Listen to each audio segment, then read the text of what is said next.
Prezado aluno, iniciamos agora a aula de Engenharia e Desenvolvimento de Sistemas. Vamos ver os principais conceitos e princípios para um trabalho bem feito e as diretrizes que devemos tomar como guias para evitar erros e problemas. Como já definimos, softwares são programas de computador, com suas configurações e documentações, que podem ser genéricos, como esses que a gente vê nas prateleiras das lojas de informática, já com uma função definida, ou software sob encomenda, que é aquele que o técnico é contratado para desenhar e programar para um cliente. E é nesse ponto do desenho de software que entra a engenharia de software, que é o ramo da engenharia relativo aos aspectos de produção de software e uma ampla abordagem organizada e sistemática, com foco na produção de maneira eficiente, eficaz e de qualidade. Para isso, ela vai buscar conceitos de várias áreas, tratando da arquitetura de computadores, lógica de programação, estruturas de algoritmo e também da gestão de projeto como um todo. A engenharia é organizada em camadas, com as ferramentas acima dos métodos, apoiadas pelo processo e tudo isso sustentado pelo foco que é a qualidade do produto final. O processo se refere à metodologia propriamente dita do desenvolvimento de software, e ele é o nosso guia para o gerenciamento e controle do projeto. Da metodologia, os métodos garantirão as informações técnicas para o desenvolvimento. A análise de requisitos entra nessa categoria. Por último, as ferramentas serão quem irão trazer o suporte automatizado para os métodos e processos. Falando de processo, vamos nos referir a processo de software. Ele é a sequência de atividades que produz o software, que pode contar com ferramentas de apoio para automatizar os processos que são chamadas de cases, Computer Aided Software Engineering, que é pouco usado porque os processos são extremamente subjetivos e diversos. Ainda mais se considerarmos que estamos criando um software voltado para um cliente com necessidades e limitações particulares, que podem não ser as mesmas do próximo cliente. E na maioria das vezes, realmente não é. Algumas das etapas do processo serão a especificação do software, em que definimos as restrições e funcionalidades que as funções do software terão. O projeto e implementação de software é onde botamos a mão na massa de fato, com as especificações e limitações do cliente sobre a mesa de trabalho. Quando ele estiver pronto, fazemos a validação do software, onde testamos para verificar se ele faz exatamente o que o cliente pediu. Se estiver tudo bem, verificamos então a possível evolução do software, que é a maleabilidade do software para evoluir e se adaptar às mudanças das vontades e necessidades do cliente. No processo, podemos usar certos modelos para fundamentar nosso trabalho, que vai nos ajudar a padronizar artefatos e o desenvolvimento do software, e facilitar a comunicação da equipe. O modelo será uma representação abstrata do processo baseada numa perspectiva. Os modelos mais comuns são o evolucionário, o de cascata, o baseado em componentes, o iterativo incremental e o interativo espiral.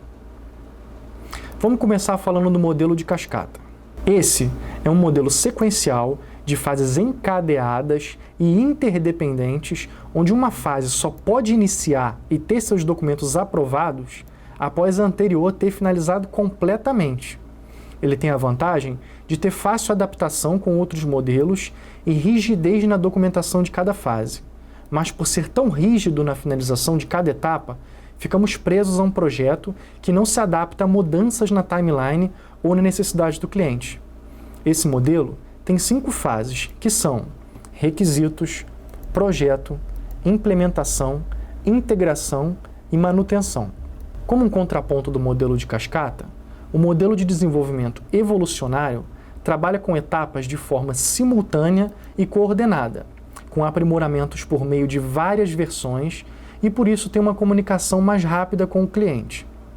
O desenvolvimento evolucionário, por si, ele se ramifica em 2 tipos de abordagem de requisitos: o desenvolvimento exploratório e a prototipação throwaway. O desenvolvimento exploratório trata de levantar os requisitos através da abordagem direta do cliente, antes e durante o projeto do desenvolvimento. Ele começa com os requisitos compreendidos e vai evoluindo, acrescentando as características de acordo com a manifestação do cliente. Ele trabalha especificação, o desenvolvimento e a validação, todos ao mesmo tempo, da forma mais dinâmica possível, a fim de liberar cada elemento e passar logo para o próximo.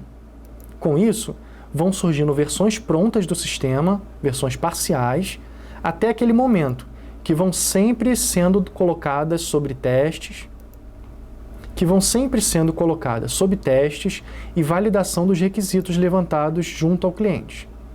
Quando falta algo, ou ele não está 100% como deveria estar, ele volta para as máquinas e vão sendo revistos os pontos necessários. Feito isso, quando eles finalizam uma nova versão para testes, volta novamente para revisão. Esse processo vai se repetindo até que não haja mais nada a ser revisto no sistema e finalmente temos a versão final.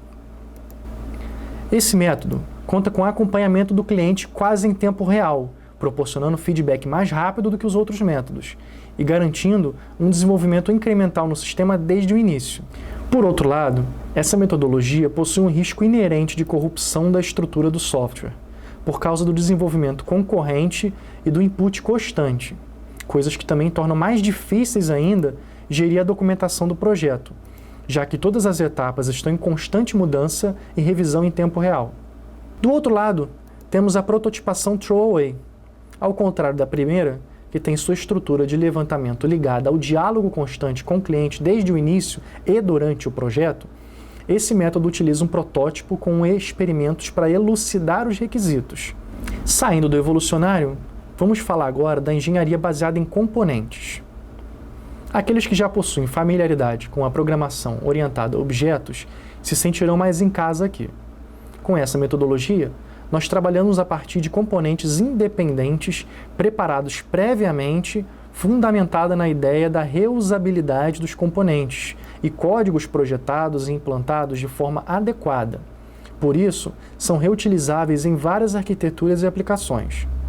Se lembrarmos dos conhecimentos de orientação a objetos e de modelagem de dados, poderemos definir os componentes como entidades independentes e funcionais, que nessa metodologia serão definidas, integradas e implementadas de forma composta. Essas entidades apresentam serviços em suas interfaces que ficarão disponibilizados para que suas interações ocorram.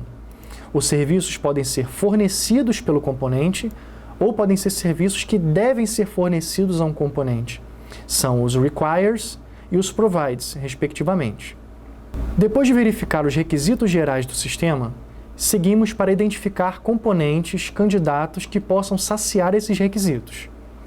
Quando tratamos de requisitos genéricos comuns a organizações, na maior parte das vezes, encontramos componentes possíveis de ser utilizados. Quando isso não acontece, fazemos algo que é característico dessa metodologia. Voltamos aos requisitos e os alteramos de acordo com os componentes que encontramos, até o componente mais próximo do requisito satisfazê-lo de forma adequada ao cliente e ao projeto. Após fazermos isso, desenvolvemos um projeto de arquitetura, onde seguimos a identificar dentro dele os componentes candidatos. E fazemos depois a última etapa, que é a composição dos componentes para criar o sistema final. Para que possamos utilizar um componente do nosso projeto, precisamos garantir que ele seja independente, padronizado, documentado, haja a possibilidade de composição e de implantação.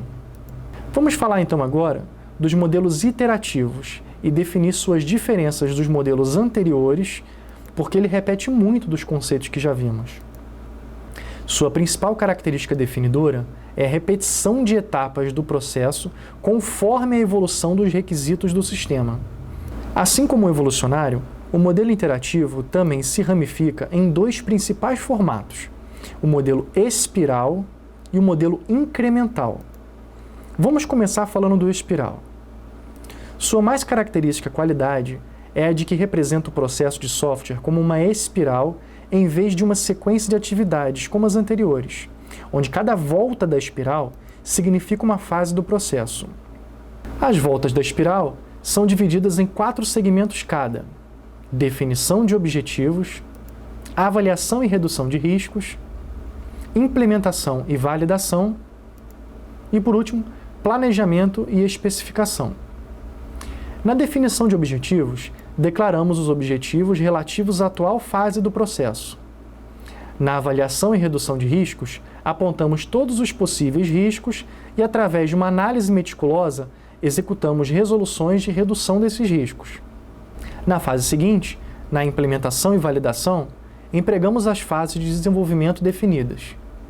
Por fim, no planejamento e especificação, começamos a planejar a próxima volta da espiral, ao mesmo tempo que revisionamos o projeto até então. Além da espiral, também tem um modelo iterativo incremental, que é o que vamos falar agora.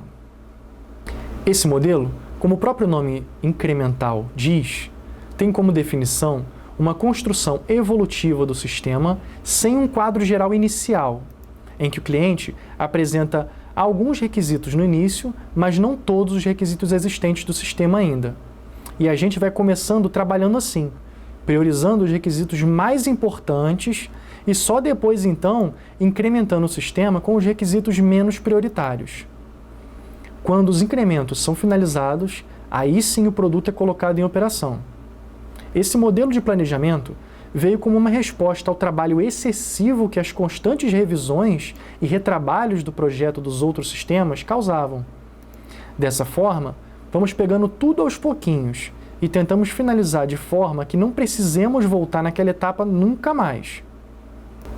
Assim, dessa forma, nós conseguimos colocar o sistema para funcionar mais rápido, mas não por completo, apenas com as funcionalidades mais necessárias, e o cliente já consegue experimentar alguma coisa pronta.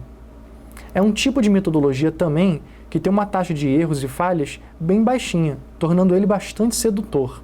Para alguns, pode até parecer perfeito, mas ele tem os pontos negativos também. Como você vai incrementando ele aos poucos, você não pode trabalhar com seções muito grandes do sistema, e os implementos têm que ser bem modestos.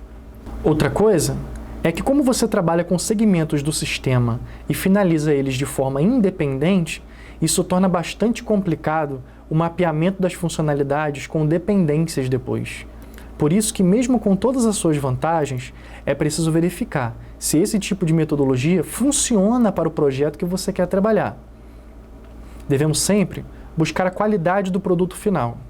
E para isso, temos alguns atributos a serem testados para garantir a qualidade do software. Por exemplo, a facilidade de manutenção. Significa que a estrutura do código e do software deve ser suficientemente maleável a ponto de podermos reescrevê-lo, readaptá-lo e permitir que ele possa evoluir para, como eu falei, atender às necessidades e novas demandas que o cliente possa vir a ter. Confiança também é um atributo importante, óbvio. O programa precisa ser confiável pelo cliente e garantir a segurança dele e de seus dados. Depois, precisamos garantir a eficiência do software, ou seja, ele precisa ser rápido, certo e preciso na realização de suas atividades e funções, e utilizar a menor quantidade de recursos possíveis. Nesse momento, devemos lembrar que o propósito é entregar valor ao cliente. Temos ainda que verificar a usabilidade do sistema. Em outras palavras, o sistema deve ser compatível com outros sistemas que o cliente possa vir a precisar usar e precisa ser bastante compreensível e adaptável com os usuários membros da organização do cliente. Com todos esses conceitos e diretrizes em mente, podemos sentar e trabalhar. Agora, escolha aí qual é o melhor modelo de engenharia de software para o seu projeto e começa a fazer o seu. E eu te vejo na próxima aula. Até lá!